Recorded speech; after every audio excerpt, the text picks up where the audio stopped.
qui aime.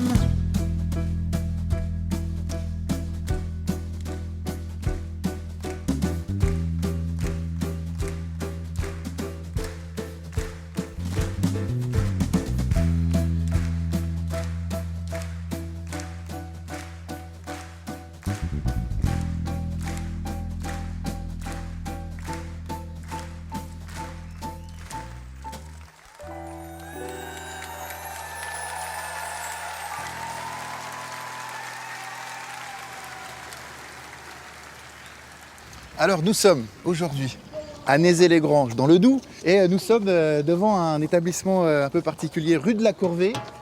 Ça tombe pile puisque nous sommes devant l'école. Cette école où j'ai commencé à écrire des chansons, donc on est en 98-99. Et voilà, cette école maintenant s'appelle Gloops, le groupe scolaire Aldebert. Ça me fait un peu flipper, c'est un peu étrange. Surtout quand j'ai annoncé ça à ma mère, quoi. Je lui ai dit, écoute maman, le maire de Nézé-les-Granges voudrait appeler cette école l'école Aldebert. Donc elle a d'abord cru un gag, parce que normalement ça doit arriver quand on est mort, ce genre de choses. Et puis on s'attendait plus à une voie sans issue ou à une déviation si j'avais quelque chose de public à mon nom. Donc voilà. On peut pas y aller, on préfère rester couché. On les mains au lapin, la maîtresse en maillot bain. On peut pas y aller, on préfère rester couché. Les cahiers au feu, la maîtresse en milieu. J'ai justement été convoqué chez le directeur, mais maintenant je suis pote avec le directeur d'école, c'est cool. Salut Thierry. Salut Guillaume. Ça va bien? Ouais. Alors là aujourd'hui, tu vois, il y a Qu'est-ce un truc assez marrant, c'est l'effet time capsule en fait. Ouais. En fait, on a coup un saut dans le temps où on est en 99, t'es en salopette, Ouais. t'as les cheveux longs. Que de cheval. Moi j'ai des cheveux, ouais, t'as de cheval, moi j'ai un peu plus de cheveux. Et au tout début, donc là tu me dis, la première question que j'ai commencé à travailler ici, c'est que tu m'as dit, est-ce que t'es prêt à couvrir des livres? Oui. Tu te rappelles? Voilà, Je me suis dit, oh là, ça craint. Ouais, parce qu'on montait une bibliothèque. On montait une Donc, bibliothèque. je voulais savoir si tu étais assez courageux pour couvrir 250 livres. C'était ça. Puis après, quand même, on a bien avancé, quoi. C'était Ouais, cool, on a ouais. fait plein de choses. Hier j'ai mangé des pâtes et ensuite un bon beefsteak et ensuite des nouilles ouvertes et après Avec quoi t'es tout avec des bottes, non ça va pas, Avec des pommes de terre. et des pommes de terre chinoises. Hier j'ai mangé des pâtes, etc. J'ai peur du noir, on voit rien et c'est fait exprès. On me fait croire qu'il n'y a rien mais c'est même pas vrai. J'ai peur du noir, j'y peux rien, j'ai pas fait exprès. Quand il est parti, alors effectivement, il y a eu un grand vide. Ça nous a fait bizarre. D'autant plus qu'à l'époque, on devait avoir quelqu'un qui remplaçait Guillaume, mais les postes ont été supprimés. On n'a plus d'éducateur à ce moment-là. Et donc, un an après, je discutais avec le maire, Jean-Louis Janin, et on parlait de donner un nom à l'école, parce que le nom de l'école, c'était École primaire publique mixte. C'est vrai que c'était pas... Voilà. On cherchait un nom pour l'école. Et donc, le maire m'a dit, moi, j'aimerais bien l'appeler du nom du jeune Guillaume, que j'ai beaucoup apprécié. Alors l'enfance, c'est vraiment, c'est un moteur complètement. C'est pas quelque chose que je vais travailler en fait. Je pense que c'est vraiment quelque chose que j'ai en moi. Ma mère, pendant toute mon enfance, m'a dit mais quand est-ce que tu vas grandir et tout, parce que j'ai toujours tout fait en retard. Hein. Mais en même temps, je pense qu'il y a dans ce truc-là, dans ce trait de caractère, il y a une énergie particulière. Et dans l'enfance en général, il y a un côté naturel, spontané. Et puis surtout, il y a un petit truc, il y a un petit grain de folie dans cet univers-là qui me plaît vachement et j'en ai besoin en fait. Quand on devient adulte, on perd ce truc-là, on perd un peu l'imaginaire, la spontanéité qu'ont les enfants. Et moi, j'ai envie de conserver ce truc-là. Alors c'est pas toujours facile de vivre avec ce truc-là, mais en tout cas dans ce métier, parce que c'est un métier où on reste môme. Quand on part avec ses potes en tournée pendant des jours et qu'on est une douzaine dans un bus et qu'on va faire les fous sur scène, on est dans l'enfance, vraiment quoi. Bref, je suis en tournée. Le tourbus arrive au petit matin dans la ville dans laquelle on joue et se gare derrière la salle pour faciliter le déchargement et l'accès au plateau. Hélène, la conductrice, coupe les moteurs.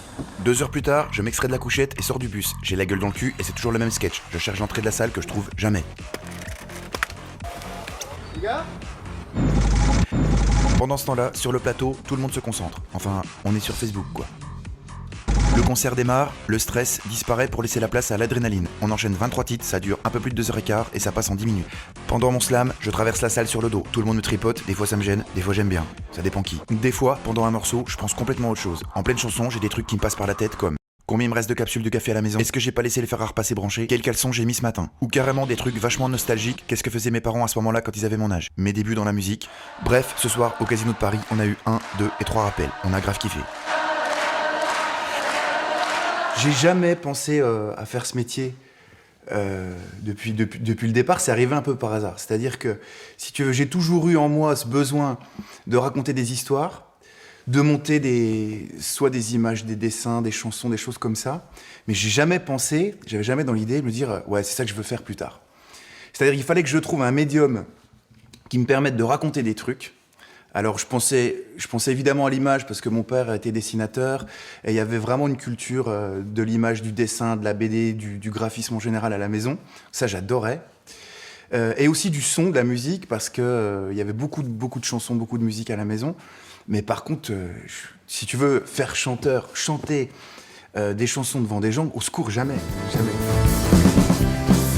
ma planète, c'est celui qui est. J'ai dans la tête une mélodie qui fait. Allez, c'est bon.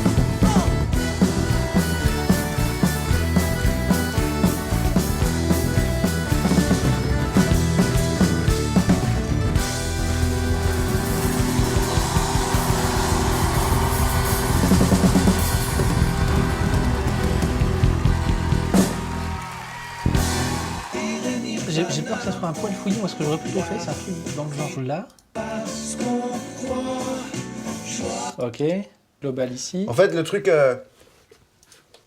pour faire super stresser un mixeur, quand il arrive et qu'il présente les morceaux à toute l'équipe, parmi les phrases cultes, il y a celle-là. Tu vas pas garder ça quand même. Tu vas pas mettre ça sur le disque. Non. Mon premier rôle, c'est vrai que à la base, c'était de l'arrangement parce que j'avais pas de compétences particulières en technique. J'ai tout appris sur le tas pendant ces 10 dernières années. Et par contre, j'avais une vision de l'arrangement des titres dès le départ. Quand il me jouait ces morceaux en guitare-voix, j'imaginais bien ce qu'il pouvait y avoir comme partie, que ce soit de l'accordéon, des cuivres. Enfin, j'imaginais un peu la couleur dans ma tête. Et puis, surtout, je réussissais à lui matérialiser ça. C'était à l'époque, en fait, au début des années 2000, où les ordinateurs commençaient à permettre de pouvoir faire ça à la maison sans entrer dans des trop gros frais, on va dire. Trop fort.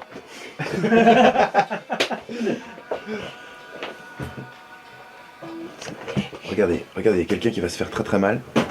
Sans faire exprès. Ça s'est vu? Tu s'est cogné? Ah. Voilà. Vous verrez, à 17h, ce ne sera qu'un grand hématome. C'est la rencontre avec Jérôme et avec Christophe. Donc, Jérôme qui va devenir mon manager et Christophe le pianiste et réalisateur des albums, qui m'encouragent et qui me disent mais ces chansons-là, ces maquettes, fais-les vivre sur scène. Et moi, j'étais encore dans mon groupe de métal et je me disais, est-ce que ça va être la même chose? Je sais pas. Donc, et là, tout d'un coup, ça a été un truc. On a aimé les mélodies et puis voilà, on se côtoyait beaucoup à ce moment-là et avec Christophe, lui avait monté son petit studio dans son appartement de l'époque. On était tous les deux encore étudiants et salariés pour enseigner et on avait un petit peu d'argent de côté et on s'est dit voilà, il y a peut-être un disque à faire. Si ça branche Guillaume d'aller un peu plus loin dans cette histoire de chansons et de quitter un peu les autres projets qu'il avait, à savoir avec Christophe, ils étaient aussi un peu en train de monter un projet de jazz, électro, voilà, ces choses-là n'ont pas vraiment pris le dessus et on a plus orienté vers la chanson et c'est comme ça qu'on a autoproduit Plateau Télé en fait sur nos fonds propres au tout début pour essayer d'en faire quelque chose. Je vous présente Michel Drucker. Voilà, je suis originaire de Besançon. J'ai commencé dans la photographie. J'en suis à mon 5e album. C'est le premier pour enfants. Et voilà, j'espère qu'Aldebert va m'aider à réussir à Paris. Lui qui connaît tout le monde. Lui qui connaît Benabar, qui connaît Ronan Luce. Il connaît même Marcel Amont, vous imaginez? Formidable, Michel. Voilà mon petit Aldebert. Merci beaucoup. À bientôt. Merci à toi. Après, quand je me suis fait virer du lycée après ma seconde, que j'ai fait, j'étais déjà intermittent de la scolarité en fait à l'époque.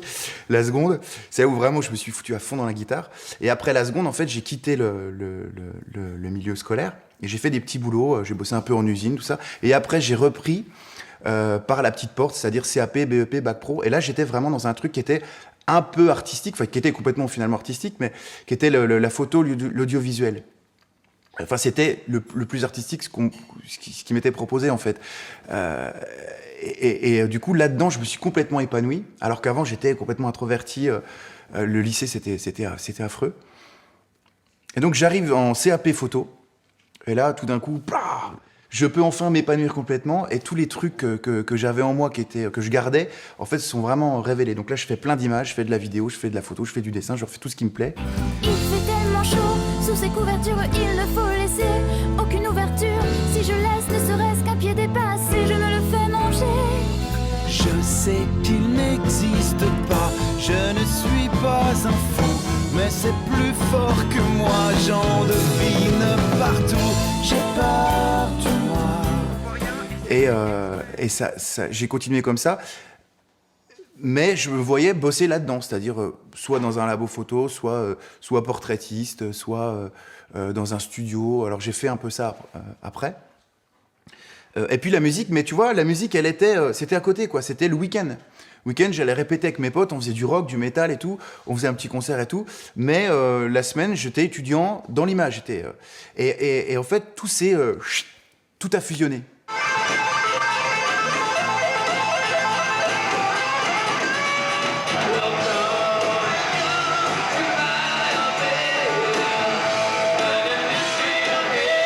Dans White, ce qui me plaisait, c'était surtout l'énergie et tout, et c'est un truc que j'ai gardé, je pense. C'est pas que ça me sert, c'est que j'aime ça, qu'en fait, ce truc où, quand la chanson est énergique, être sur scène et puis sauter partout, j'ai besoin de ce truc-là, je le fais vraiment, naturellement, et ça, je pense que ça vient vraiment du rock et de l'amour que j'ai pour cette musique-là. J'ai besoin de ce truc-là, quoi. Même si je fais de la chanson, et surtout de la chanson pour enfants, on n'imagine pas forcément qu'il puisse y avoir de l'énergie, mais si, en fait. Ça va, Léa? Bon, écoute, c'est quand tu veux. Quel est bonheur, signale ce truc horrible. On m'a volé mon anaïe, mon compte châtiment, malédiction, mon cœur, pénitence, désolation. Moi, je faisais du métal aussi. Ouais. On était tous les deux dans des groupes de métal. J'avais les cheveux longs jusqu'aux fesses. Voilà. On partageait ça aussi avec Guillaume. Une certaine chevelure. Et donc, on s'est connus vraiment dans un contexte métal. Avant que lui, quelques années plus tard, nous fasse écouter avec Christophe, le troisième larron de la bande, ses chansons. Puisqu'il faisait des chansons un peu en secret dans son coin qu'il assumait pas vraiment. Et un jour, il s'est dit quand même qu'il avait envie de les faire écouter. Et nous, on a craqué sur le projet. Moi, je me suis aperçu que mes chansons et mon univers trouvaient une réponse quand je faisais quelque chose qui me ressemblait, en fait. C'est-à-dire que quand j'étais dans des groupes de rock, de métal et tout ça, ça marchait pas parce que c'était pas moi, en fait. C'était une espèce de musicien de métal fantasmé, tu vois, une espèce de star du rock à qui j'aurais voulu ressembler. C'est vrai, c'était un truc... je suis toujours très fan de ça, tu vois. Je voulais faire Kirk Hammett comme boulot, guitariste de Metallica. Capillairement, ça s'est gâté assez vite, mais bon, maintenant, ils ont les cheveux courts, ça va. mais c'était ça, je voulais faire ça. Mais voilà, c'était pas moi. C'était pas Guillaume Aldebert qui a grandi à Besançon, tu vois, avec ses potes et tout ça, et qui construisait des cabanes dans les arbres. C'était pas ça. J'ai retrouvé cette semaine notre complexe immobilier, digéré par le lichen, notre drap pour les courriers. Alors si l'on doit faire le deuil de notre villa de fortune, reste le vent dans les feuilles et les côtiers à la lune.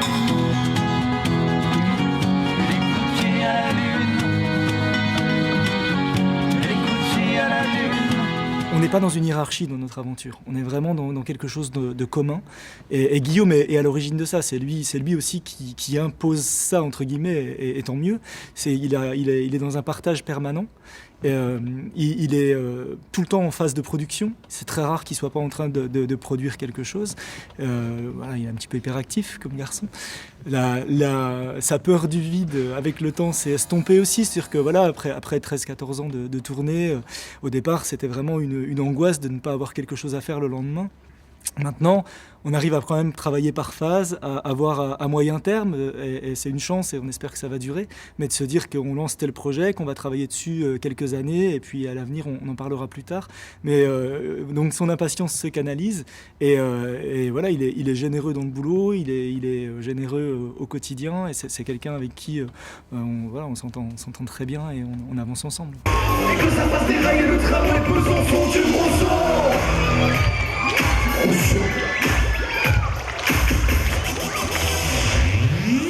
Et des fois le matin c'est très rigolo, on fait des scolaires à 10h du matin et là c'est carrément impressionnant. Je ne sais pas ce qu'ils leur donnent à manger le matin, c'est tu te fais démonter, c'est les Beatles. Quand tu arrives, ils hurlent, on n'entend plus rien, les hires et tout, et c'est ultra spontané, quoi. C'est ça qui est génial. Ce que je dis souvent, on me dit ah, ça te fait quoi jouer avec Aldebert et tout. Je dis j'ai l'impression d'avoir 15 ans et de répéter dans un garage avec mes copains en fait. Sauf qu'on n'est pas dans un garage, mais en tout cas c'est vraiment cet esprit-là, quoi. C'est la vraie bande de potes et c'est super agréable, quoi. C'est vraiment super agréable. Ça bosse vraiment en rigolant beaucoup. Beaucoup de temps en dehors du travail, chez l'un, chez l'autre, pour faire des petites soirées, à discuter musique, enfin pas mal de choses. Oui, on partage beaucoup de temps ensemble. Je crois pas qu'il y ait de rupture entre l'artiste et l'homme, en fait. C'est les mêmes personnages. Je pense qu'on est sur un plan presque plus intime dans ce qu'il raconte dans ses chansons que quand on se voit et qu'on parle entre nous. Enfin, je pense qu'on peut en apprendre autant sur lui en écoutant ses chansons qu'en parlant avec lui, finalement.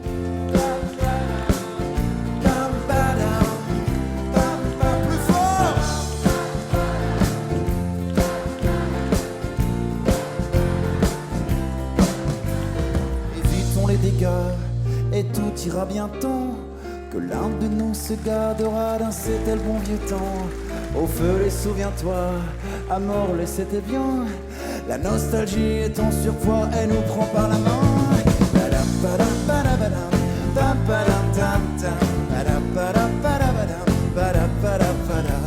Y'a comme un hic à mon reflet et ça me hante. Pas du couple à carabalet.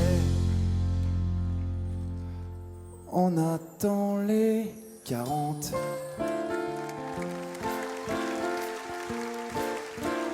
On attend les 50. On attend les 60. Avec nous. Hop, tout de suite, séquence musique et famille. Avec aujourd'hui, un invité de marque, puisque je voudrais vous présenter mon parrain Gérard, qui est ici. Sacré vie. Et qui est responsable de plein de choses, notamment de cette envie de faire de la musique. Ah oui, ça c'est sûr. Ouais. Et ce truc-là qui m'a pris de faire du piano notamment, ouais, qui m'a pris, je sais pas, vers 8-9 ans peut-être. Peut-être avant. Peut-être même avant, ouais. Ah oui, t'avais 6-7 ans. Ouais. Et il y a un truc qui est marrant, tu vois, dont j'ai pris conscience vraiment plus tard, c'est les deux écoles en fait. C'est-à-dire qu'avec toi, j'apprenais des plans de piano, tu vois. Anarchie. Ouais, c'était à l'oreille et tout, c'était comme ça. Solfège, sans solfège, oui. Surtout, on se faisait vachement plaisir. Ah oui, oui. Ça sonnait, ça bougeait. Voilà, ça bougeait. Ouais.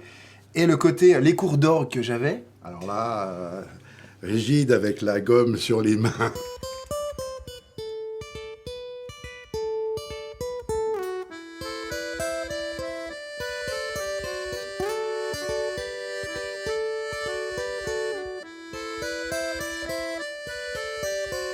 Mais comment tu as fait pour synchroniser ce côté, alors artiste, presque acrobate? C'est plus que participatif. On te voit sauter de façon période. Tu sais, les premières fois, on a eu peur.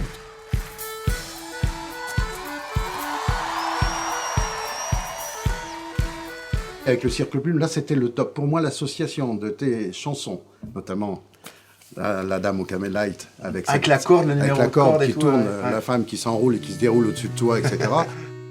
J'aimerais lui crier que je suis un tout seul, timide et prisonnier, que je porte le deuil de ne pouvoir lui parler, ne se rendant pas compte qu'elle nuit à ma santé quand elle ouvre l'école du crime passionnel, en dansant comme une folle, à battre la semelle. Je la vois qui s'allume une autre cigarette, et c'est moi qu'elle consume, une de trop, une de trop, une de trop. La dame au Camel Light jette du bout des lèvres des cils. Si le cœur retendit, tu peux venir toi aussi t'asseoir ici. Je regarde derrière moi, à qui parle-t-elle? Je me montre du doigt, m'installe à côté d'elle. Je partage son cercle et ses ronds de fumée dessinent en l'air des cœurs. Je me retiens d'espérer Marguerite. Je suis assez choqué dans le rock'n'roll. Le truc, c'est que c'est tous des gens épris de liberté dans les textes, dans tout. Et dès qu'on va à un concert, il y a des flics partout, il y a des costauds comme ça, il y a de la sécurité, il y a une espèce d'enfermement et qui toujours m'étonne. Peut-être il est nécessaire, mais il y a un drôle de truc avec ça. Et je me disais, c'est drôle de faire sous la houlette d'un comédien qui fait travailler son chien, un stage de sécurité dans le rock'n'roll. Puis c'était aussi, je me disais, les jeunes, il n'y a pas de boulot, ils font plus que des stages, donc tout allait bien. Donc ils avaient une raison d'être sur scène et on a décliné cette astuce-là pendant tout le spectacle. On ne peut rien faire quand on est petit. Ça commence à bien faire, tous ces interdits.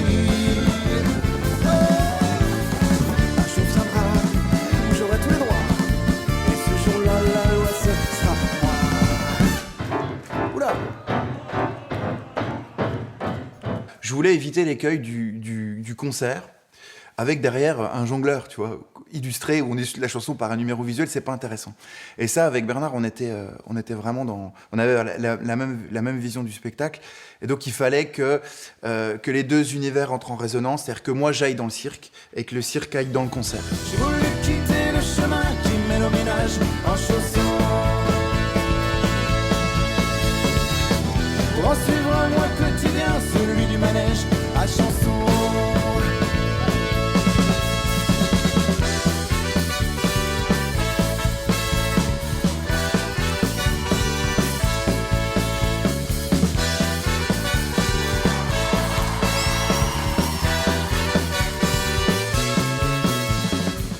Aussi, il a une super pêche en concert. C'est-à-dire qu'il se donne, il est vraiment très, très bon showman.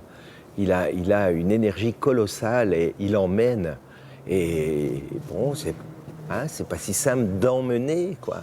Il emmène, il va chercher les gens et ça se passe, vraiment ça se passe. Et parce qu'il est très très bon comme homme de scène aussi.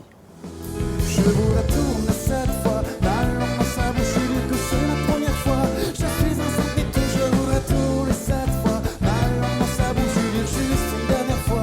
Je suis un saint.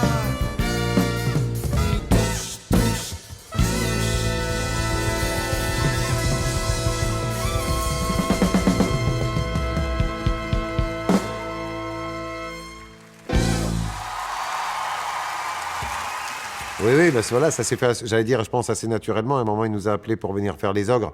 Je pense que c'était dû à nos voix un peu spécifiques, à Tiefen et moi. Moi, la mienne qui est un peu... et celle de Tiefen qui est lancinante et voilà, qui accroche aussi sur des choses. Donc, il nous a pris voilà, pour le rôle des ogres dans sa chanson sur les ogres. Quand on ne connaît pas, on raconte n'importe quoi. Léon dit les cancans rendent les gentils méchants. Ouais, alors voilà, j'écris cette chanson Les Deux Ogres, où c'est un peu une chanson sur la tolérance, sur la différence. Je prends ces personnages de deux ogres qui ont cette image. Tu vois, les ogres, c'est des gens qui bouffent des enfants, ils sont méchants, ils font peur et tout. Alors qu'en fait, pas du tout, ces ogres-là, ils sont hyper cool et tout. Il suffit de les voir différemment, de les envisager autrement. Donc tu vois l'idée, voilà, le thème, il est là. C'est un thème assez sérieux finalement, un truc assez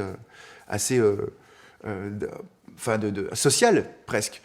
Mais j'installe ces deux gros ogres, qui s'appellent Typhon et Tsunami, dans une maison, Et tout d'un coup, ça commence dans le village et tout, les gens ont peur et tout, mais on s'aperçoit que c'est des ondis, c'est des cancans et tout ça, mais ces mecs-là, ils sont hyper cool. Donc il faut que je trouve 2 œuvres.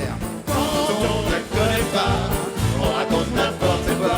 Les ondis et les cancans rendent les gentils méchants. Ça fait un peu le même effet que quand on peut aller voir un film avec ses enfants et qu'on s'emmerde pas.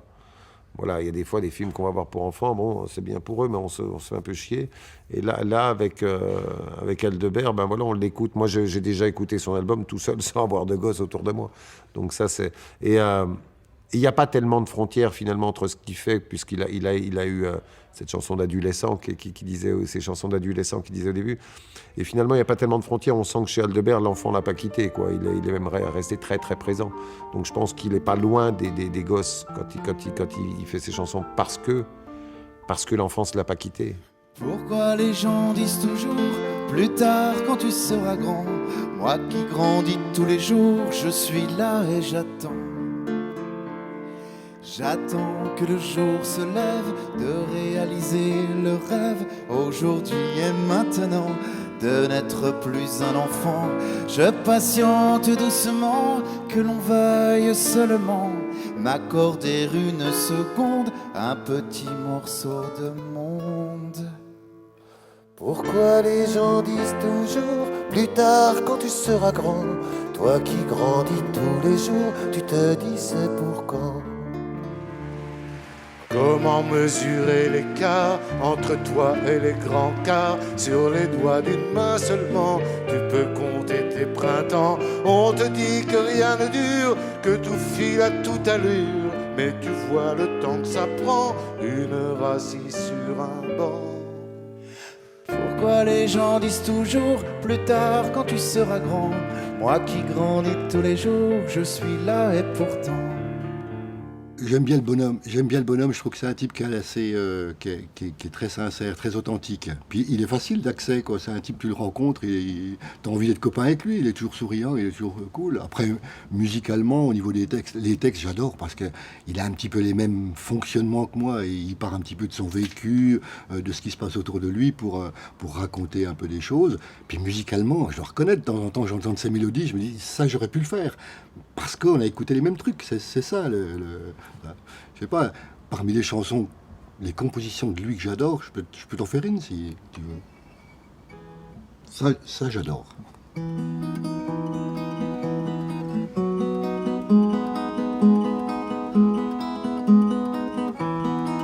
Il ne fait pas bon ralentir par les temps qui courent. J'ai renoncé à retenir les aiguilles de quelques tours.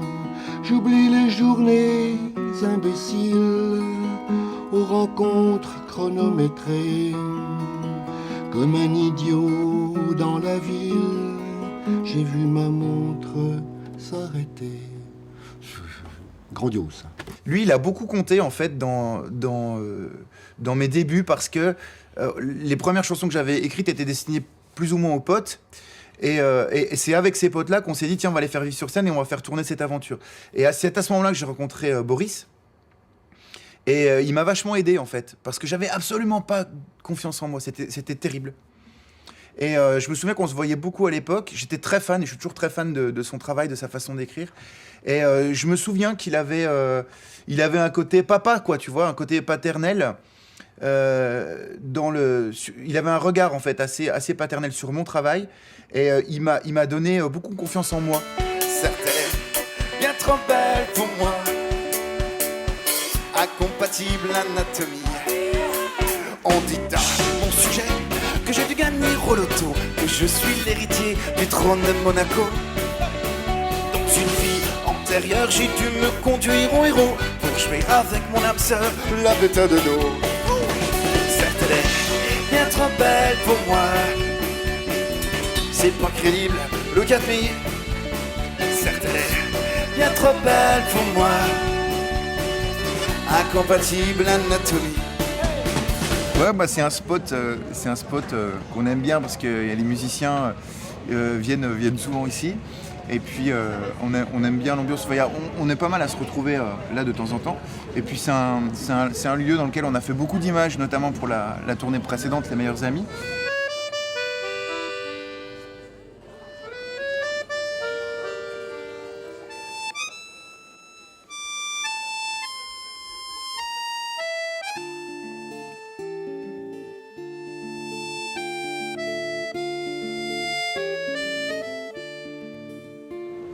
La vidéo, c'est quelque chose que j'utilise vachement, et encore plus ces dernières années. Et ça me sert complètement déjà à garder un lien avec le public, et puis en envoyant des nouvelles. Et puis j'ai besoin toujours d'écrire des choses. Et la vidéo, c'est quelque chose qui est super ludique. Et le montage, j'adore ça. Donc voilà, dès qu'il y a des images, dès qu'on tourne des trucs, ça peut être une répète, ça peut être un concert, ça peut être une after. C'est toujours fait là-dedans. Et c'est super parce que comme je fais beaucoup de trains, beaucoup de trajets, je peux bosser n'importe où, n'importe quand. Donc là, je me pose en terrasse, je vais avancer sur le nouvel épisode du Making of, et voilà. Bonjour et bienvenue dans l'épisode numéro... avec cette semaine, Archimède, Benabar et François Morel. C'est parti. Des toutous à sa mère, des moineaux, des anguilles. J'en ai vu défiler. C'est comme ça, c'était mon destin. Les chats ne font pas des chiens. Archimède, une réaction à chaud sur la taxidermie. Est-ce que vous avez des animaux empaillés chez vous, ou sinon, est-ce que vous comptez en faire l'acquisition? On a notre père. Oh. C'est pas compliqué, y'en a pas, c'est pas compliqué, y'en a pas, c'est pas compliqué, y'en a pas.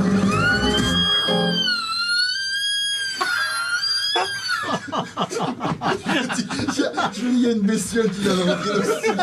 Papiao. Bon, il est où le Guillaume? C'est moi qui passe le balai. Qu'est-ce que tu fais là? Ah, écoute, c'est venu pour regarde. Pour nettoyer ton truc. C'est un peu le bordel quand même. maintenant. On est obligé de faire un peu tous les petits métiers, quoi. Ça va? Ça va toi? Ouais, nickel. Putain, j'ai vu le décor, le délire. Ouais, là, on a un peu craqué, quoi. Ah, ça vient. Sur le papier, ça avait l'air simple, tu vois. Et puis voilà. Et puis en fait, non, mais ça va. C'est bien. Ah, ils vont être heureux les mots, mais ouais. Ah, c'est un peu pour leur fête. C'est tout volant. D'accord. Allez, il faut faire venir les autres là. Ouais.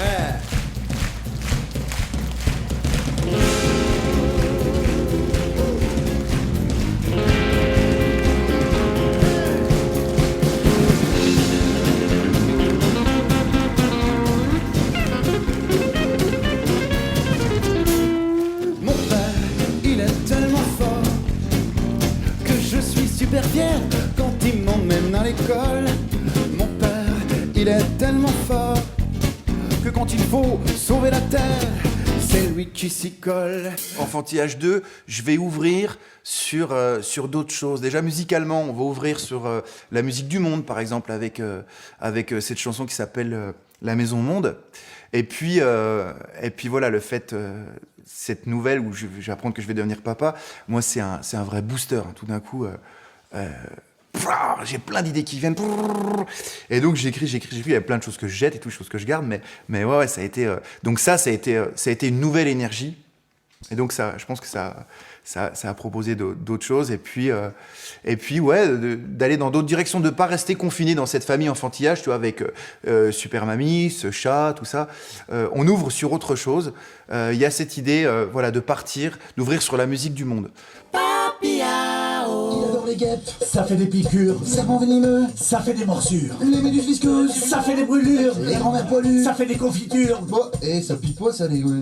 Si, ma grand-mère, quand elle embrasse, ça pique. Alors, dis pas ça pique pas, parce que ma grand-mère, ça pique. Ouais, et t'as déjà embrassé ma grand-mère? Non. Bon, alors, donc, dis pas ça pique pas, parce que ma grand-mère, je te dis un truc, c'est que ça pique. Ouais, non. Bon, alors, non, mais c'est marrant, comme tu veux tout ça. Je te dis, la grand-mère, ça pique. Ma grand-mère, ça pique. Je sais pas ta grand-mère si ça pique, mais ma grand-mère à moi, ça pique. Bon, bah voilà, ça m'énerve. C'est dommage de se mettre... On chante une jolie chanson, total, on s'énerve. Ça m'énerve, ma grand-mère, ça pique, voilà. Mais ça, bon, 6ème, fous le code et rien à foutre. Quel genre d'élève était Benabar? Élève comme chanteur moyen. Ça s'est resté toute ma carrière, toute ma vie, jusqu'à maintenant. C'est élève moyen, le célèbre peut mieux faire, tu sais. Qu'est-ce qu'on va faire de moi? laissons la vie faire, et c'est bien mieux comme ça. Voudrais bien te voir, ingénieur, avocat ou consul. Moi je me verrais plutôt plus tard, franc-tireur, mangaka, fabricant de bulles. Et je trouve que ça apporte beaucoup, en plus, indépendamment du résultat, personnellement, très égoïstement, de chanter avec quelqu'un d'autre dans son univers. C'est un exercice d'interprète très intéressant, quoi. C'est comme un acteur qui a la chance de pouvoir faire des petits rôles dans plein de films différents, donc ça enrichit, ça permet de piquer des trucs toujours, ça enrichit pas mal. Marguerite, c'est rentre si loin. Marguerite, un autre que moi. J'aimerais lui crier que je suis un tout seul, timide et prisonnier, que je porte le deuil. De ne pouvoir lui parler, ne se rendant pas compte qu'elle vit à ma santé quand elle ouvre l'école du crime passionnel, en dansant comme une folle à battre la semelle. Je la vois qui s'allume contre cigarette, et c'est moi qu'elle consume, une de trop, une de trop, une de trop. La dame au Camel Light jette du bout des lèvres des cils. Benabar, en fait, on se connaît depuis très longtemps puisqu'il m'avait pris en première partie sur quelques dates au début des années 2000. Et on a chanté un peu ensemble sur scène. Il était venu sur mon premier Olympia. Mais on n'avait jamais enregistré un titre ensemble. Et là, c'était l'occasion, Enfantillage 2. Sur le premier, ça n'avait pas pu se faire, je ne sais plus pourquoi. Et donc là, voilà, j'ai écrit cette chanson qui s'appelle « Qu'est-ce qu'on va faire de moi ?» sur les intentions des enfants qui grandissent, sur leur avenir, et sur les intentions des parents. Et des fois, c'est, tu sais, ce cliché des parents qui voudraient... oui, en tout cas, voilà, il sera ministre ou chirurgien, mais il fera ce qu'il voudra. Seras-tu un homme d'affaires opiniâtre, un bobo, un oisif, un artiste dont l'âme, un papa protecteur, un écorché vif, que les feuilles se penchent sur ton berceau. Imagine quelqu'un avec le vent dans le dos, que les fées se penchent sur ton berceau. L'avenir appartient à ceux qui rêvent tôt. Ah, c'est ça que j'adore. C'est ça vraiment que j'aime avec Guillaume, c'est que en 4 secondes, je me suis sentie à la maison. Je me suis sentie chez moi avec lui. Il m'est immédiatement à l'aise. C'est quelqu'un qui est... Voilà, il fait partie de ces gens qui sont tout à fait en connexion avec ce qu'ils rêvaient d'être quand ils étaient enfants. J'étais très fière qu'ils choisissent Les Amoureux pour nous parce que elle est très jolie, cette chanson. Et puis j'étais ravie de pouvoir incarner l'amoureuse dont il rêvait petit.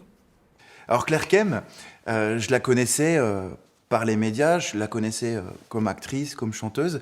Je l'avais jamais rencontrée, donc on ne s'était jamais croisés. C'est ça aussi Enfantillage, c'est ça qui est intéressant, c'est-à-dire que je vais inviter des gens que j'entends déjà sur les chansons, mais que je connais ni d'Ève ni d'Adam. Heureusement, Claire Kem est arrivée pour apporter un peu de grâce et de douceur. On part sur le refrain entier. Partons sur le refrain voilà, entier. d'accord. 1, 2, 3 et... Tout ça parce que tous les deux, nous oublions d'être sages. On est amoureux. Oui, c'est la toute première rencontre. Je connaissais déjà Enfantillage 1. Ma fille a eu la chance de grandir avec. Et en fait, j'avais découvert ce projet grâce à Renan Luce, avec qui donc on s'était retrouvés sur Les Enfoirés. Et il était emballé par le projet Enfantillage 1. Il m'avait fait écouter et j'avais adoré le disque. Et du coup, je l'avais acheté pour ma fille. Et je pensais pas qu'un jour il ferait appel à moi. J'étais extrêmement touchée qu'il pense à moi. Ça parce que tous les deux, nous oublions d'être sages. Parce que... J'ai complètement émue de la rechanter, cette chanson. Nous oublions d'être sages. C'est ça, je suis pas là. Et nous enjambons les nuages. Nous oublions d'être sages. Et nous enjambons les nuages.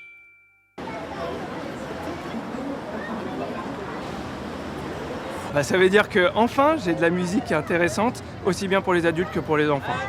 Et donc à partir de là, on a arrêté les cantines un petit peu enfantines, toutes bêtes, et on est vraiment sur un truc assez sympa. Aussi ça swing, ça envoie de la bonne mélodie, et franchement c'est très sympa en voiture d'écouter ça avec les enfants. C'est entraînant pour les uns comme pour les autres. Il a ces deux versants, il a le versant enfant de toute façon qui reste bien pour les petits, et c'est vrai que nous, dans notre génération, on grandit avec lui, et on grandit aussi avec ses chansons d'adultes. On reste dans son... Oui, il grandit, il évolue, il change, et on a l'impression qu'il veut avoir ces deux versants, ce côté enfant qu'il veut pas perdre, et ce côté adulte qui le fait vieillir, et tout son public vieillit avec lui, je pense. Il reste toujours dans la même génération, en fait. Voilà. Alors, les parents sont fans, les enfants aussi, et on fait justement découvrir à la grand-mère ce magnifique chanteur qui mérite d'être beaucoup plus connu qu'il n'est actuellement. J'espère qu'il va percer et que plein de gens pourront le connaître parce que vraiment il est d'une poésie, d'une tendresse et d'une énergie sur scène remarquable. Alors Aldebert, c'est un peu notre génération à l'école. La nôtre. Plutôt la nôtre. Collège, lycée évidemment. Bon, c'était pas dans notre playlist MP3 parce que c'était plutôt une boîte à disques. Tu vois. Et on avait toujours un ou deux albums d'Aldebert au milieu de plein de trucs. Et un peu comme tous nos potes. Et c'est vrai que ça fait partie des noms incontournables de nos années plus jeunes, même si on n'est pas très vieux.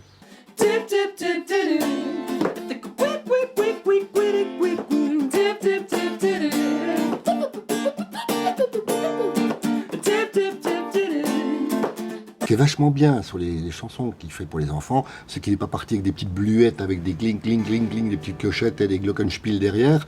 Il est parti avec des vraies musiques d'aujourd'hui, avec des textes qui prennent pas les gamins pour les cons, quoi. Et ça marche, mais tant mieux, c'est vachement bien.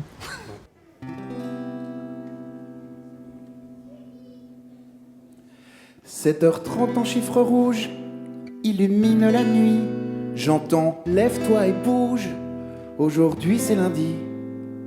Pour remuer les fesses, il me faut serrer les dents, conjurer les menaces d'une journée sans écran. Donc en fait, cette mélodie, cette grille d'accords qui fait ta ta ta ta ta ta ta ta ta, tout joyeux donc. Pa pa da pa pa pa pa pa pa pa ta ta ta. Donc si tu veux, je reste sur cette mélodie là. Je vais tourner la grille.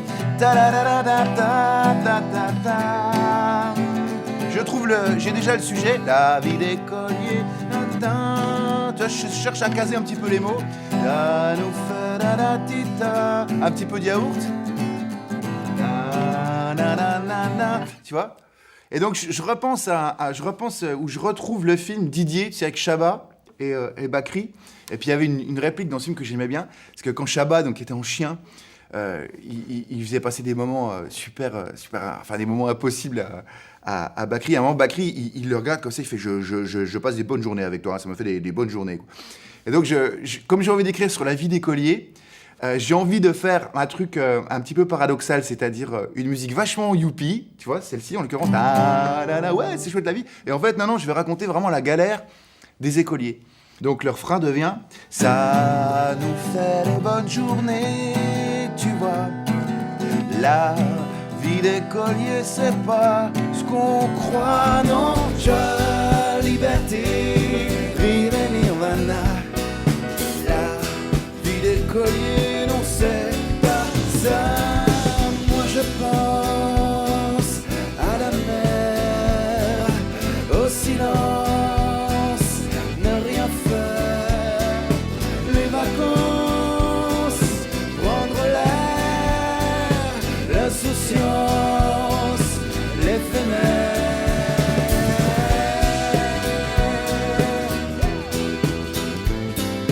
c'est que même avant de faire Enfantillage, dans ces chansons, il y avait quand même beaucoup de chansons qui traitaient de l'enfance. Je pense à La rentrée des classes, à Tête en l'air, c'est des titres qui ont fédéré les familles déjà. Et je ne peux pas dire qu'on a toujours vu des enfants au spectacle, mais presque. Donc même quand on faisait les bars et tout, ça n'a jamais gêné les parents de venir avec leurs gamins voir Aldebert. Après lui, il nourrissait le projet de s'adresser vraiment aux enfants depuis son travail en milieu scolaire qu'il a fait de 99 à 2004. Il était donc à l'école de Nézé-les-Granges. Et du coup, on s'est dit il s'est dit dans l'écriture qu'il avait envie de défendre à la fois de la chanson pour les enfants, mais qui n'excluait pas les parents. Alors pour qui il chante, mais je crois qu'il chante pour tout le monde en fait. Et même avec Enfantillage, on constate que les gens prennent plaisir à l'écouter en famille. Et c'est pas un album qu'ils vont aller mettre dans la chambre des gamins et s'en aller de la chambre, c'est plutôt quelque chose qu'ils vont mettre dans la bagnole pour le partager. Oui, moi je me sens proche de son univers. Envie de traiter aussi les petites choses qui est ce qu'on nous a souvent reproché à l'un et à l'autre, je crois, le quotidien, mais qui sont justement des façons d'aborder des grands sujets existentiels, mais de biais. Et j'ai l'impression que Guillaume, il aime bien faire ça aussi. C'est-à-dire pas forcément aborder la vie, la mort, l'amour, mais plutôt prendre des chemins un peu détournés pour y arriver. Ça, c'est quelque chose que j'essaye de faire aussi. Moi, je me méfie de toute façon des grandes images, des grands messages, des grandes poésies, des postures. Est-ce que ça relève du film de dire qu'il en pince pour toi? On dit qu'un battement de cils peut parfois causer bien des dégâts. C'est les sages comme Shiva, j'ai mis mon amertume en mode veille. J'aimerais voir Casanova portant une étiquette à l'orteil. Dis-toi que je suis ma chérie, plus jaloux que jamais. Dis-moi qui te suis, ma chérie, je te dirai qui je hais. Je pense que ce qu'on voit avec son équipe, il n'y a qu'à aller sur le net et puis aller voir sur son Facebook, le partage qu'il y a, il y est parce que lui est au centre de ça et qu'il a une... j'allais dire, ça diffuse.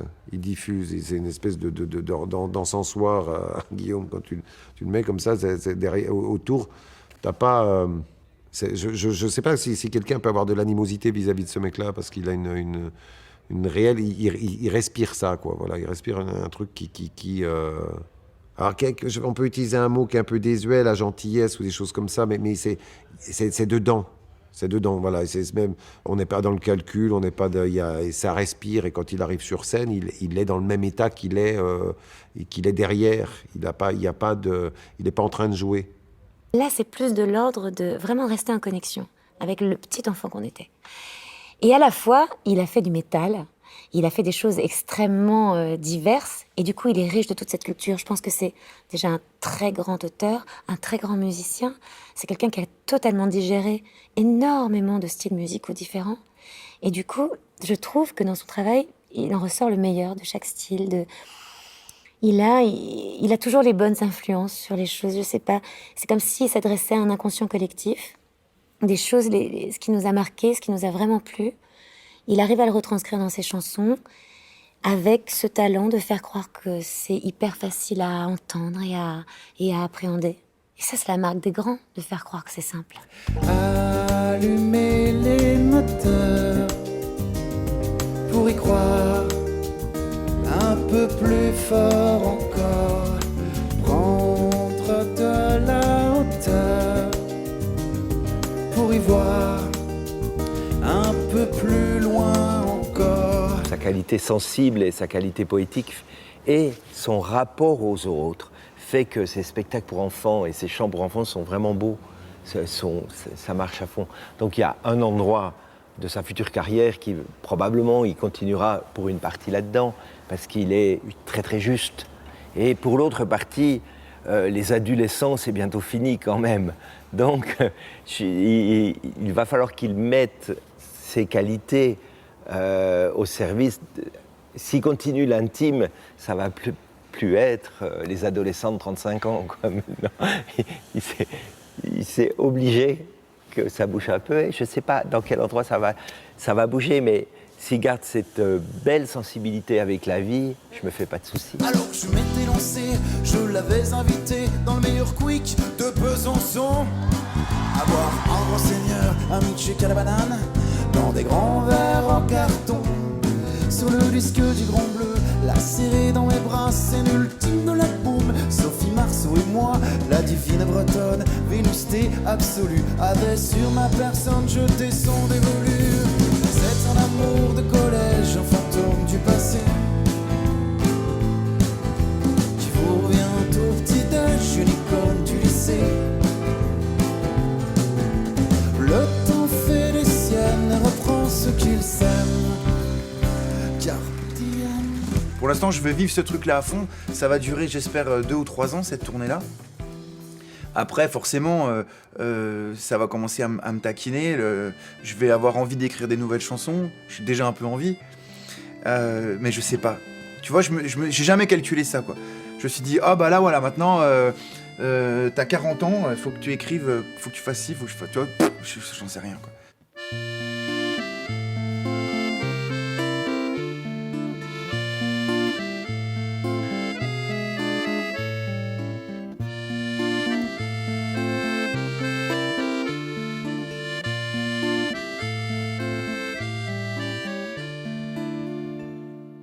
J'ai dit aux garçons hier, regardez pas les photos de la résidence d'enfantillage 1, qui était en 2008.